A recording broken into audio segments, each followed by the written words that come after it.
everybody, what's up, and welcome back to the Movie Cranks. If you're new to the channel, don't forget, hit that subscribe button on your way out. Help us reach 1,000. But we made it, guys.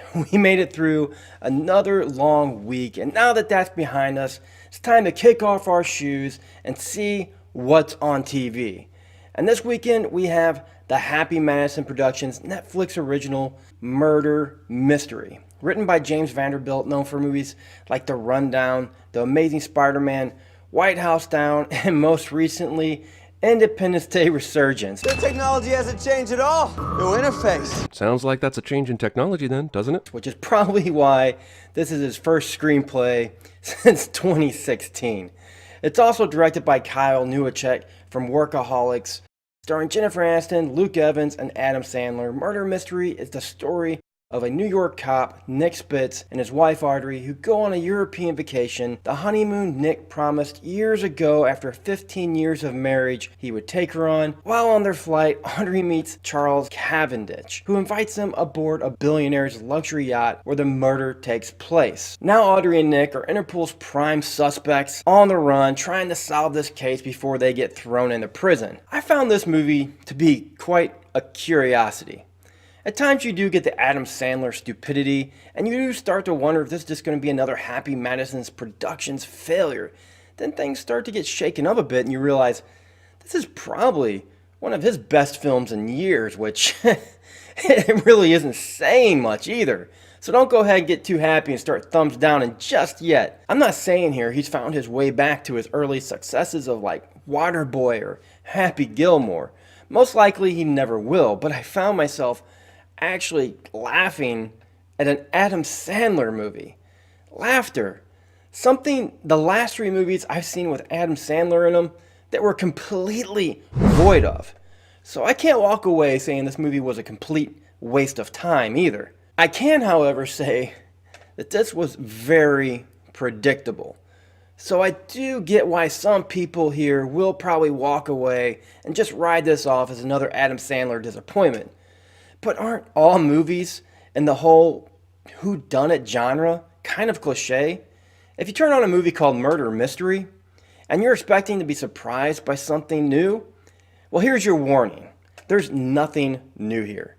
But if you turn on this movie expecting another Adam Sandler movie, I think you may be a little surprised. We have Nick, who's been lying to his wife about making detective, and Audrey, who feels like she's been underappreciated, which, yes, this is very cliche, but once you overcome the absurdity of these two as a real-life couple, Sandler and Aniston actually have excellent on-screen chemistry here, and their first movie together since they starred in 2011's Just Go With It, which also starred the most excellent Brooklyn Decker.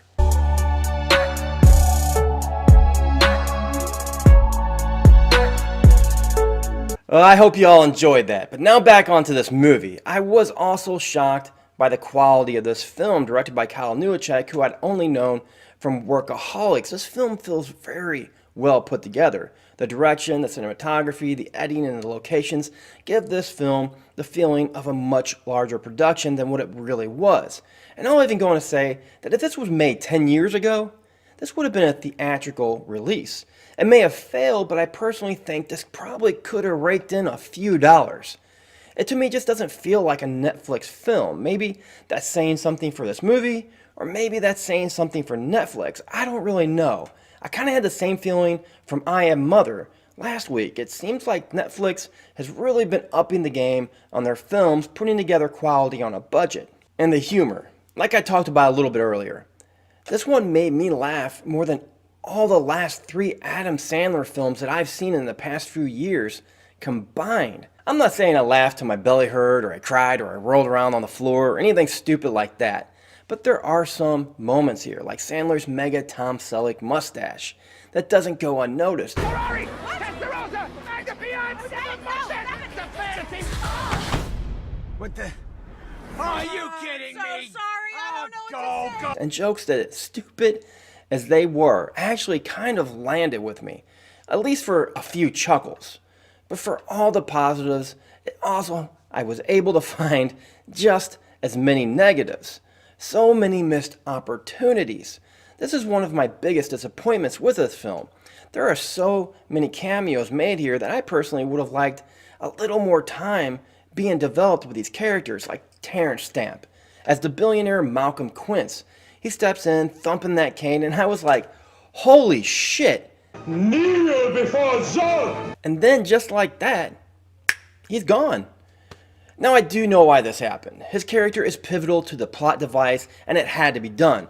But maybe an extra 5 minutes would have been nice to see. Or maybe even a whole segment right at the beginning of the film with him would have been great. And he's not just the only one here.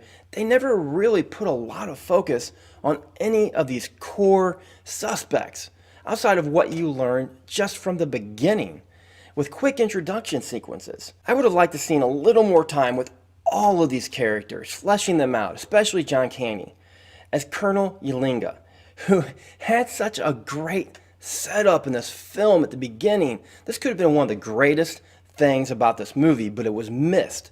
I mean, you got the Colonel, you got his bodyguard, an actress, a race car driver. These all seemed like missed opportunities that were just a little wasted. Even Luke Evans, who appears a lot at the beginning of this film, disappears for a lot of the second act, as they spend most of their time focusing on Nick and Aubrey on the run. And then there's the curious case of the mystery. Where is it?